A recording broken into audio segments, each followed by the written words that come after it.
ദൈവനാമത്തിന് മഹത്വമുണ്ടാകട്ടെ. യേശുവിൽ സ്നേഹമുള്ളവരെ, ഉൽപ്പത്തി പുസ്തകം 7-ാം അധ്യായം 1-ാം വാക്യം.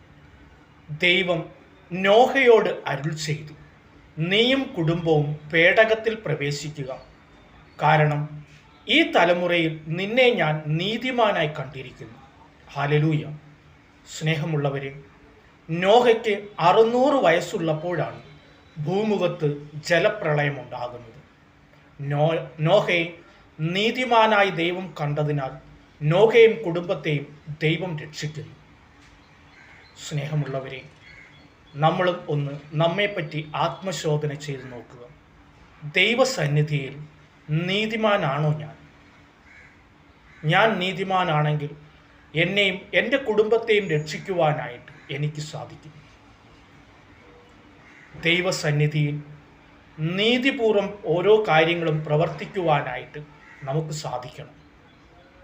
നീതിരഹിതമായി നാം പ്രവർത്തിച്ചു പോയിട്ടുള്ള എല്ലാത്തിനെയും ഓർത്ത് മാപ്പിരക്കുവാനും ദൈവസന്നിധിയിൽ തെറ്റുകൾ ഏറ്റുപറഞ്ഞ് പശ്ചാത്തപിക്കുവാനും ഈ നോമ്പുകാലം നമുക്ക് ഉപയോഗപ്പെടുത്താം. ദൈവം എല്ലാവരെയും സമൃദ്ധമായി അനുഗ്രഹിക്കട്ടെ. ആമേൻ.